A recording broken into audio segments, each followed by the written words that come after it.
تو اس طرح اپنی عبادات کو بہت بڑا سمجھنا اور اپنے آپ کو عبادت گزار سمجھنا، اللہ تعالیٰ کی خفیہ تدبیر سے بے خوف ہو جانا، یہ خوش فہمی ہے۔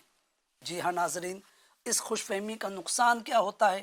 آئیے اس کے نقصانات جاننے کی کوشش کرتے ہیں۔ پوری توجہ کے ساتھ سنیے، ہو سکتا ہے کہ ہم میں بھی کئی ایسی کمیاں پائی جا رہی ہو، اور اس سلسلے کی برکت سے، اس پروگرام کی برکت سے ان کمیوں کو ہم اپنے آپ سے دور کرنے میں کامیاب ہو جائے، اور جو صحیح چیزیں ہیں ان کو اپنانے کی سعادت ہمیں بھی نصیب ہو جائے۔ اس طرح کے افراد جو عبادات کے معاملے میں خوش فہمی کے شکار ہوتے ہیں، اس کا نقصان یہ ہوتا ہے کہ تکبر دل میں جگہ بنا لیتا ہے۔ جی ہاں، تکبر یہ دل میں جگہ بنا لیتا ہے۔ اب میں نے حج کیا ہے تو میں غیر حاجی کو اپنے سے کمتر سمجھ رہا ہوں۔ میں نے عمرے کیے ہیں تو جو عمرے پر نہیں جاتا اس کو اپنے آپ سے کمتر سمجھ رہا ہوں۔ میں نمازی ہوں، 5 وقت نماز پڑھتا ہوں، تو جو بیچارہ نماز نہیں پڑھ رہا ہے، حالانکہ اچھی بات نہیں ہے نماز نہیں پڑھنا، لیکن میں نمازی ہونے کی بنا پر بے نمازی کو اپنے سے کمتر تصور کر رہا ہوں، تکبر میں مبتلا ہو رہا ہوں۔ میں روزانہ تلاوت قرآن کرتا ہوں، یہ فلاں تو جو ہے سال بھر قرآن کھول کر نہیں دیکھتا، تو لہٰذا میں اس کو حقیر جان رہا ہوں۔ ایسی دیگر عبادات کے معاملے میں بندہ اپنے آپ کو دوسروں سے بہتر تصور کرنے لگتا ہے۔ یہ اس کی عبادت کا زوم، اس کی عبادت کا جو اس کے ذہن میں بات بیٹھی ہوئی ہے کہ میں عبادت گزار ہوں، تو اس بنا پر اس کو یہ پہلا نقصان آپ سماعت کر رہے ہیں کہ اس کے دل میں تکبر گھر کر جاتا ہے، اور وہ ان عبادتوں میں جو دوسرے لوگ غافل ہیں ان کو اپنے سے کمتر، حقیر تصور کرنے لگتا ہے۔ تو لہٰذا یہ نقصان، پہلا نقصان آپ نے سماعت کیا۔ اسی طرح دوسرا نقصان یہ کہ ایسے عبادت گزار لوگ، اب یہ عبادت تو یہ کر رہے ہیں، لیکن اس کا دوسرا نقصان، سائیڈ ایفیکٹ کیا ہوتا ہے کہ یہ اپنی انہی عبادات کو بہت بڑی عبادات سمجھ رہے ہوتے، اور مزید عبادات کے جو مواقع آتے ہیں اس پر بھی وہ عبادت کرنے کے لیے تیار نہیں ہوتے کہ نہیں جناب بس میں اتنا کر رہا ہوں، یہ بہت ہے۔ اللہ اکبر! ہم نہیں جانتے اللہ پاک کو ہماری عبادتیں اللہ پاک کی بارگاہ میں قبول ہوئی یا ہمارے منہ پر مار دی جائے گی، کچھ بھی نہیں پتہ۔ تو ہمیشہ اپنی عبادات کو بڑا سمجھنے کے بجائے ہم جو کچھ کر رہے ہیں، اگر یہ اللہ کی بارگاہ میں قبول ہو گئی تو بہت بڑی بات ہے، اور اگر قبول نہ ہوئی تو یہ ساری عبادتیں رائگاں نہ چلی جائے۔ تو لہٰذا اس کا خیال رکھنا چاہیے۔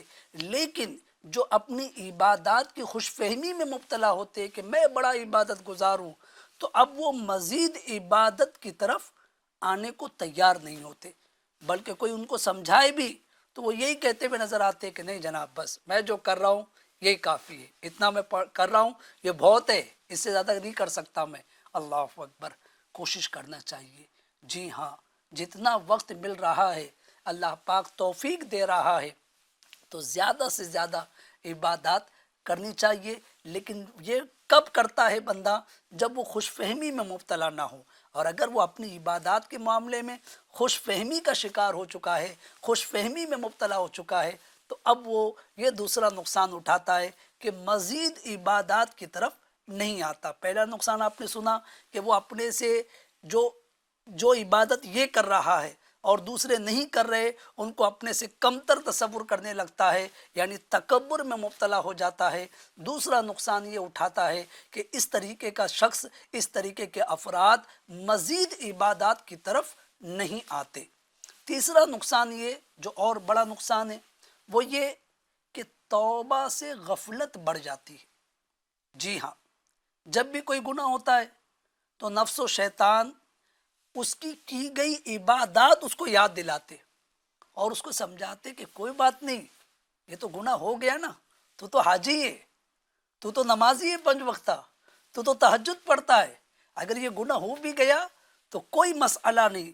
لہٰذا وہ اپنی عبادات کے زوم میں اپنے عبادات کے تصور میں ایسا گم ہوتا ہے کہ ہونے والے گناہ کو وہ کمتر سمجھتا ہے اور توبہ کی طرف نہیں آتا، جبکہ بندہ یہ نہیں جانتا کہ اللہ پاک عبادتوں میں کون سی عبادت پسند کر لے اور اس کی مغفرت فرما دے، اسی طرح گناہوں میں کون سے گناہ سے اللہ پاک ناراض ہو جائے اور اس کے لیے دوزخ کا عذاب مقدر کر دے۔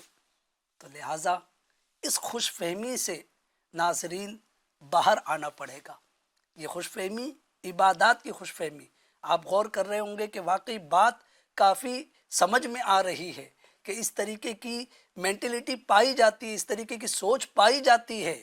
تو اب اس بیان کو سننے کے بعد مجھے اپنا جائزہ لینا ہے۔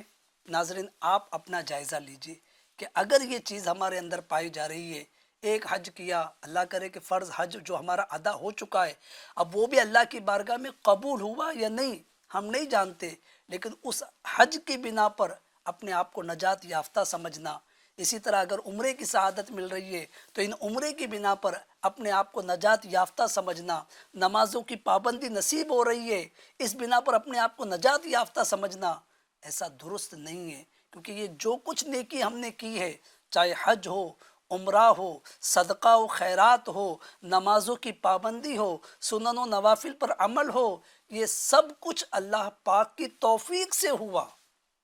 اللہ پاک نے توفیق دی، ہم نے یہ عمل کیا۔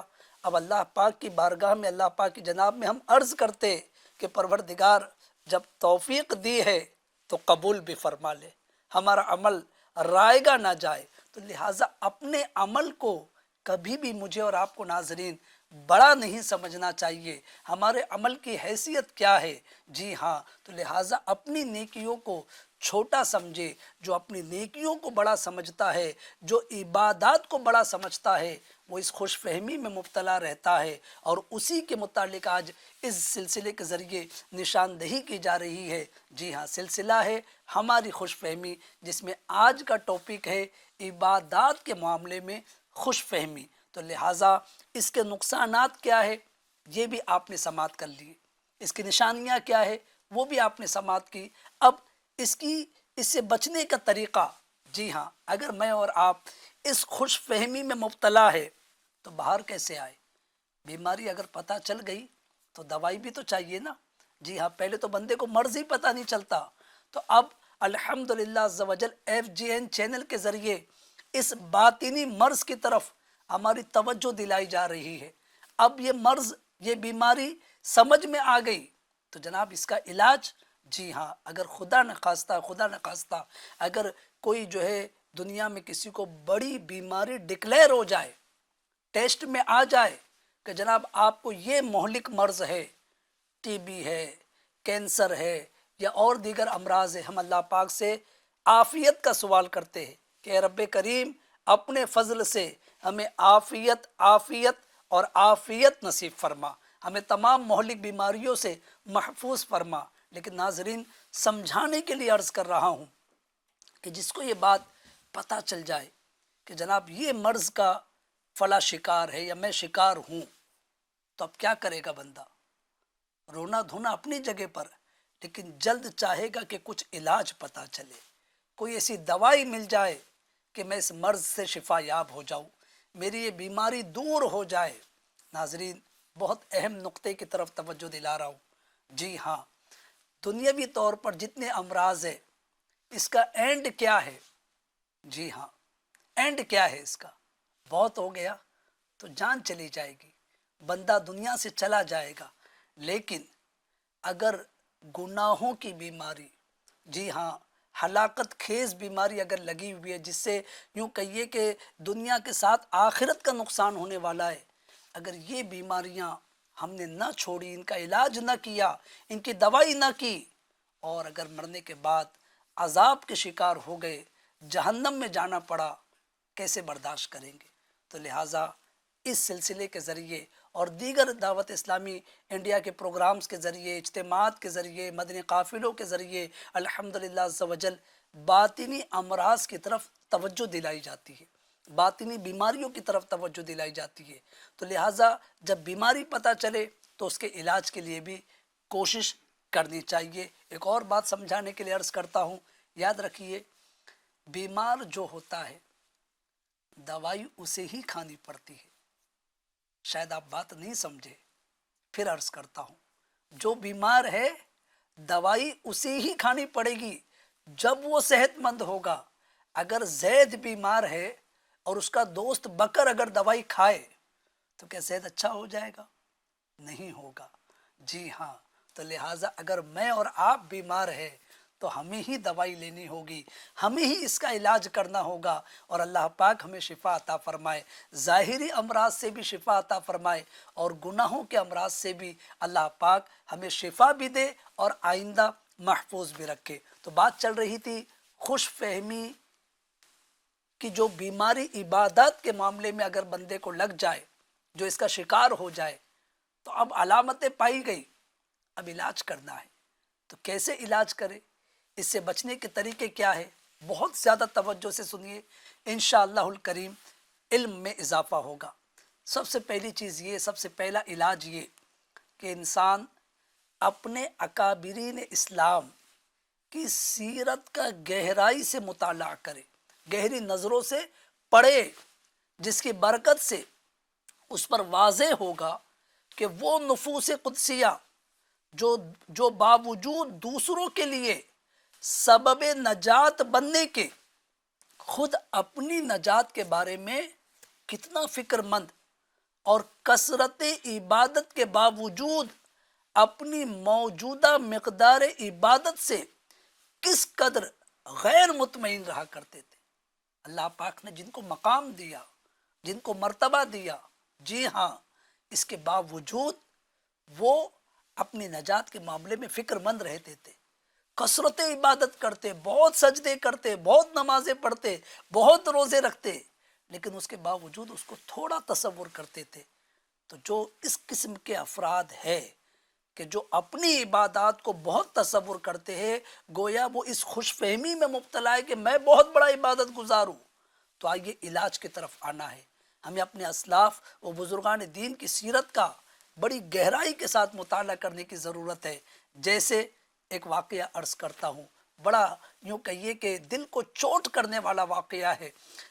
ایک مرتبہ حضرت داؤد طائی رحمۃ اللہ علیہ، بہت بڑے اللہ والے گزرے ہیں، جی ہاں، یہ حضرت سیدنا امام جعفر صادق رحمۃ اللہ علیہ کی خدمت میں حاضر ہوئے۔ داؤد طائی رحمۃ اللہ علیہ یہ خود بھی بہت بڑے اللہ والے، متقی، پرہیزگار، عبادت گزار، کس کی بارگاہ میں آ رہے؟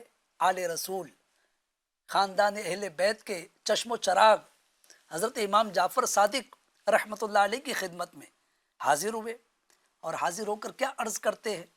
عرض کرتے کہ حضور، چونکہ آپ اہل بیت میں سے ہیں، لہٰذا مجھے کوئی نصیحت ارشاد فرمائیے۔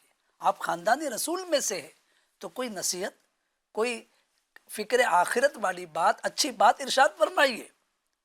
جیسے ہی انہوں نے یہ کہا، امام جعفر صادق رحمۃ اللہ علیہ، حالانکہ بہت بڑے امام، متقی، پرہیزگار، علمی شخصیت، کوئی جواب نہ دیا، خاموش رہے۔ حضرت داؤد طائی رحمۃ اللہ علیہ نے دوبارہ عرض کیا کہ حضور، اہل بیت ہونے کے اعتبار سے اللہ تعالیٰ نے جو آپ کو فضیلت عطا فرمائی ہے، اس اعتبار سے آپ کا نصیحت فرمانا ضروری ہے۔ آپ کو اللہ نے علم دیا ہے، عمل کی دولت سے نوازا ہے، تو کچھ نصیحت فرمائیے۔ یہ سن کر آپ کی کیفیت کیا ہوئی؟ امام جعفر صادق رحمۃ اللہ علیہ کی کیفیت یہ ہوئی کہ ارشاد فرماتے ہیں کہ اے داؤد طائی، تم مجھے نصیحت کے لیے کہہ رہے ہو؟ سنو، مجھے تو یہ خوف لگا ہوا ہے کہ قیامت کے دن میرے جد اعلیٰ یعنی جناب محمد رسول اللہ صلی اللہ علیہ وآلہ وسلم میرا ہاتھ پکڑ کر یہ ارشاد نہ فرما دے کہ تو نے خود میرا اتباع کیوں نہ کیا، کیونکہ نجات کا تعلق نسب سے نہیں بلکہ اعمال صالحہ پر موقوف ہے۔ یہ سن کر جیسے ہی آپ نے یہ نصیحت کی، یہ چوٹ کرنے والا، دل پر چوٹ لگانے والا جملہ ارشاد فرمایا، حضرت داؤد طائی رحمۃ اللہ علیہ کو بے حد عبرت حاصل ہوئی۔ چنانچہ اس واقعے کے بعد حضرت داؤد طائی رحمۃ اللہ علیہ کہا کرتے تھے کہ جب اہل بیت اطہار پر غلبہ خوف کا یہ عالم ہے تو میں کس گنتی میں آتا ہوں اور کس چیز پر فخر کر سکتا ہوں۔ ناظرین، یہ ایک واقعہ ہے نا، یہ ایک واقعہ زندگی بھر یاد رکھنے کے لیے، زندگی بھر رہنمائی حاصل کرنے کے لیے کافی ہے کہ داؤد طائی رحمۃ اللہ علیہ یہ خود بھی اللہ والے، لیکن اپنے سے بڑے اللہ والے کے پاس جا رہے۔ کیا میں اور آپ اس طرح کرتے ہیں کہ اپنے آپ کو کمتر سمجھ کر اہل علم کی صحبت اختیار کرتے ہیں؟ اگر کرتے ہیں تو اللہ پاک سے استقامت کی دعا کیجیے، اللہ پاک قبول فرمائے، اور اگر نہیں تو ہمیں اپنے بزرگان دین کے نقش قدم پر چلنا چاہیے۔ جو زیادہ علم والے ہیں ان کی خدمت میں حاضری دینا چاہیے، ان سے علم دین سیکھنا چاہیے، اس سے بہت فائدہ ہوتا ہے۔ دوسری اہم بات اس واقعے سے سیکھنے کو ملی کہ امام جعفر صادق رحمۃ اللہ علیہ اہل بیت اطہار میں سے ہے، پیارے آقا علیہ الصلوۃ والسلام کی آل میں سے، امام حسین کے آل میں سے، لیکن اس کے باوجود عاجزی کا عالم دیکھیے کہ نصیحت کرنے کے لیے کہا گیا تو کتنا عاجزی والا جملہ کہا۔ فرماتے ہیں کہ مجھے تو خود اس بات کا خوف لگا ہوا ہے کہ قیامت کے دن اگر میرے جد اعلیٰ نے، محمد رسول اللہ صلی اللہ علیہ وآلہ وسلم نے مجھے یہ فرما دیا کہ تو نے خود میرا اتباع کیوں نہ کیا، تو میں کیا جواب دوں گا۔ یہاں پر عاجزی انکساری ہے آپ کی، حالانکہ آپ متبع سنت تھے، آپ متقی تھے، پرہیزگار تھے، لیکن یہ عاجزی والا جملہ آپ نے ارشاد فرمایا، جبکہ ہماری حقیقت یہ ہے کہ ہمارے پاس نہ تقویٰ ہے، نہ پرہیزگاری ہے، نہ علم ہے، نہ عمل ہے، کچھ بھی نہیں ہے۔ اگر اللہ کی توفیق سے چند عبادتیں کر لی تو ہم اپنی عبادت کو بڑا سمجھ رہے۔ اگر اللہ کی توفیق سے رمضان کے سے پہلے، رمضان المبارک سے پہلے اگر ماہ رجب کے، ماہ شعبان کے بھی روزے رکھ لیے تو ان عبادتوں کو ہم بڑا سمجھ رہے، بغیر پوچھے لوگوں کو بیان کر رہے کہ میں 3 مہینے کے روزے رکھتا ہوں، حالانکہ 1 مہینے کے روزے تو فرض ہے، وہ تو رکھنا ہی تھے، مزید 2 مہینے کے آپ نے رکھے، لیکن اس کا بھی حکم یہ تھا کہ یہ چونکہ نفل عبادت ہے تو بلا وجہ کوئی مسئلہ نہیں، کوئی بات چیت نہیں، بلا وجہ کیوں اپنی عبادت ہم ظاہر کریں، لہٰذا یہ نفلی عبادت ہے، اس کو چھپانا چاہیے۔ لیکن چونکہ ہم اپنی عبادت کو بہت بڑا سمجھ رہے، کتنے سال سے روزے رکھ رہے وہ بھی ہم کو یاد رہتا ہے، 15 سال سے رکھ رہا ہوں، 1 سال بھی ناگا نہیں ہوا، 6 سال سے جو ہے فلاں نیکی کر رہا ہوں، اتنے عمرے کیے، اتنے حج کیے، اللہ اکبر، اور کتنے گناہ کیے یہ شاید ہم کو یاد نہیں۔ یہ تو اللہ پاک کا فضل ہے، اس کا کرم ہے، اس کا احسان ہے کہ اس نے ہماری برائیوں کو چھپایا ہوا ہے، پردہ ڈالے ہوئے ہے وہ رب کریم۔ تو لہٰذا ہمیں اپنے بزرگان دین کی سیرت سے یہ سیکھنے کو ملا کہ اپنی عبادات کو بڑا سمجھنے کے بجائے عاجزی وہ انکساری اختیار کرتے ہوئے ہمیں جو ہے اپنے بزرگوں کے نقش قدم پر چلتے ہوئے ہمیشہ اپنے آپ کو گنہگار تصور کرنا چاہیے۔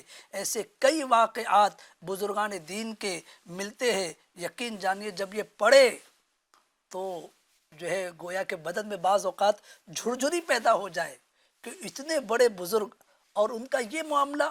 جی ہاں، ایک اور واقعہ دل پر چوٹ کرنے والا عرض کرتا ہوں۔ ایک مرتبہ حضرت یونس بن عبید رحمۃ اللہ علیہ نے فرمایا لوگوں سے کہ جو کسی منافق کو دیکھنا چاہے وہ مجھے دیکھ لے۔ اللہ کیا فرما رہے ناظرین؟ اگر سماعت میں، سننے میں مسٹیک ہوئی ہو تو دوبارہ سنیے۔ اپنے متعلق کہہ رہے یونس بن عبید رحمۃ اللہ علیہ کہ جو کسی منافق کو دیکھنا چاہے وہ مجھے دیکھ لے۔ لوگوں نے عرض کی حضور یہ آپ کیا ارشاد فرما رہے، آپ منافق کیوں ہو گئے، آپ کیسے منافق ہے؟ فرمایا سنو، اب سنیے توجہ والی بات۔ کیا فرمایا؟ فرمایا اس وجہ سے کہ میں بسا اوقات 100 عمدہ خصلتیں منتخب کرتا ہوں، 100 اچھی عادتوں کو جو ہے یوں کہیے کہ مطلب چنتا ہوں کہ یہ بھی اچھی عادت، یہ بھی اچھی عادت، یہ بھی اچھی عادت. آگے کیا فرماتے؟ فرماتے تو اپنے اندر ان میں سے ایک بھی نہیں پاتا، اور 100 بری خصلتوں کو چھانٹتا ہوں تو وہ سب کی سب میرے اندر موجود ہوتی ہے. اس کے باوجود میں پارسا مشہور ہوں، میں نیک مشہور ہوں، میں متقی مشہور ہوں. تو یہ نفاق نہیں تو اور کیا ہے؟ پھر افسوس فرماتے اور کہتے ہائے میری بربادی، قیامت میں میری کیسی رسوائی ہوگی. اللہ اکبر. آپ سوچئے ناظرین، کیسی دل کو چوٹ کرنے والی باتیں، کسی اور کے متعلق نہیں، اپنے متعلق کہہ رہے ہیں. کیا میں نے اور آپ نے کبھی اس زاویے سے بھی اپنے آپ پر غور کیا؟ کبھی اچھائیوں کو سامنے رکھ کر کہ کیا میرے اندر اچھائیاں ہیں، کبھی برائیوں کو سامنے رکھ کر کیا میرے اندر یہ کمی ہے یا نہیں، مجھے اس سے بچنا چاہیے؟ اس طریقے سے اللہ والے بزرگان دین ہمارے اسلاف غور کرتے تھے.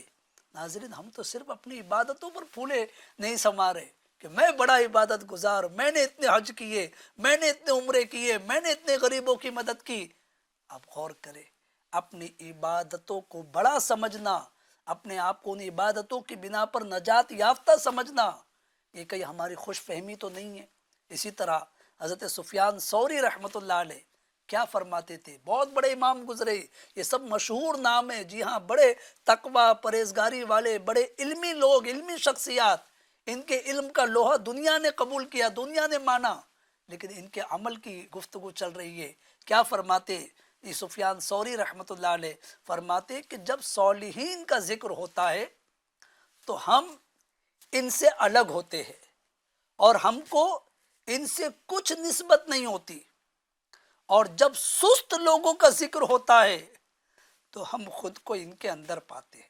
اللہ، کیسی چوٹ کرنے والی بات ہے. اتنے بڑے امام، اتنی اہم شخصیت، اتنے بڑے علم والی شخصیت، اتنا تقوی و پرہیزگاری والی شخصیت، رات رات بھر سجدے کرنے والے، راتوں کو نمازیں جاگ جاگ کر نمازیں پڑھنے والے، کیا فرما رہے کہ جب ہم صالحین کا ذکر کرتے، نیک لوگوں کا ذکر کرتے تو ہم اپنے آپ کو الگ کر لیتے، ہم اس صف میں اپنے آپ کو نہیں پاتے. اور جب ہم سست لوگوں کا ذکر کرتے ہیں تو ہم خود کو اس میں موجود پاتے ہیں. اللہ اکبر، اللہ اکبر. آپ سوچیں، غور کریں ناظرین، تو کیا پتہ چل رہا ہے کہ میں اور آپ اگر خوش فہمی سے باہر آنا چاہتے تو ہمیں اپنے اسلاف و بزرگان دین کی سیرت کو پڑھنا ہوگا. ایک آخری واقعہ عرض کروں، پھر بیان کو مکمل کرنے کی طرف لاؤں. حضرت حبیب عجمی رحمۃ اللہ علیہ، یہ بھی بہت مشہور نام ہے، اللہ والے گزرے. کیا فرمایا کرتے تھے؟ فرماتے اگر اللہ پاک مجھے اپنی بارگاہ میں کھڑا کر کے یہ ارشاد فرمائے کہ اپنی پوری عبادت میں سے ایک سجدہ ایسا لے آ کہ جس میں نفس و شیطان کا کچھ بھی حصہ نہ ہو، تو میں تجھے جنت میں داخل کر دوں گا. فرماتے کہ میں ایک بھی ایسا سجدہ پیش نہیں کر سکتا. اللہ اکبر، اللہ اکبر. ناظرین، یہ ان کا حال ہے جو واقعی متقی تھے، واقعی پرہیزگار تھے، عبادت گزار تھے، مخلص تھے. ہماری عبادتوں کا حال ہم جانتے، ہمارا رب جانتا ہے. کتنی دل پہ چوٹ کرنے والی بات کی نا کہ اگر ایک سجدہ لانے کا حکم دیا جائے تو میں نہیں لا سکتا. یہ ان کی عاجزی تھی. ناظرین، ہماری حقیقت ہے، ہمارے سجدوں میں بھی ریاکاری، ہماری نمازوں میں ریاکاری، ہمارے صدقے میں ریاکاری، ہماری تلاوت میں ریاکاری، ہمارے حج و عمرے میں ریاکاری. ہمارا کون سا عمل ہے جو فساد نیت سے خالی ہے؟ تو لہٰذا ہمیں یہ چاہیے کہ ان بزرگان دین کی سیرت کو پڑھنے کے بعد ان کے طور طریقے کو اپنانے کی کوشش کرے تاکہ ہم خوش فہمی کی اس وبا سے، یعنی میں بہت بڑا عبادت گزار ہوں، اس خوش فہمی کی وبا سے ہم باہر آ سکے. جی ہاں، اس کے لیے اور بھی بزرگان دین کے واقعات ہیں، جیسے حضرت امام اعظم ابو حنیفہ رحمۃ اللہ علیہ جو کروڑوں حنفیوں کے امام ہیں. اللہ اکبر.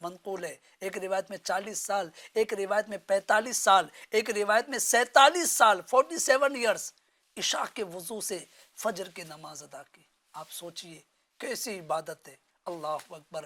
شیخ عبد القادر جیلانی غوث العظم دستگیر بڑے پیر رحمۃ اللہ علیہ مشہور ہے، 40 سال عشاء کے وضو سے فجر کی نماز ادا کی، 15 سال جو ہے روزانہ رات میں ختم قرآن کیا، یعنی اتنی عبادتیں کرنے کے باوجود عاجزی کے پیکر ہوتے تھے، اپنی عبادتوں کو کم تر جانتے تھے۔ تو ناظرین، مجھے اور آپ کو یہی پیغام مل رہا ہے اس پروگرام کی، اس سلسلے کی، اس ٹاپک کی برکت سے، کہ ہم بھی اپنی عبادتوں کو بڑا نہ سمجھے، اپنی عبادتوں کو کم تر جانے، بس جو عبادت ہوئی ہے اس میں بندہ یہی گمان کرے کہ اس میں میرا کوئی کمال نہیں، میں نے حج کیا میرا کوئی کمال نہیں، میں نے عمرہ کیا میرا کوئی کمال نہیں، میں نے نمازوں کی پابندی کی، تہجد پڑھی، اشراق چاشت پڑھی، صدقہ و خیرات کیا، روزے رکھے، بلے کتنے سال سے رکھے، میرا کوئی کمال نہیں، میرے رب کی توفیق ہے کہ میں نے یہ اعمال کیے۔ اور رب سے یہی التجا کرے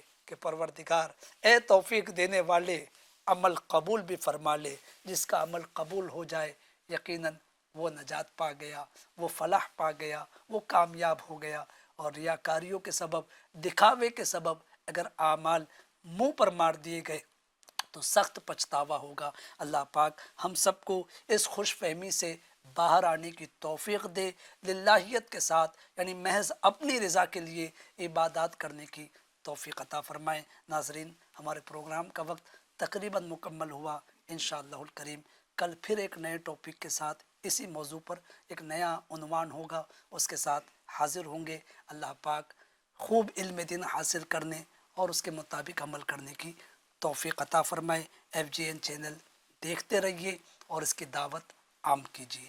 صلو علی الحبیب صلی اللہ علی محمد وعلی آلہ وصحبہ وبارک وسلم۔ گناہوں سے مجھ کو بچایا الہی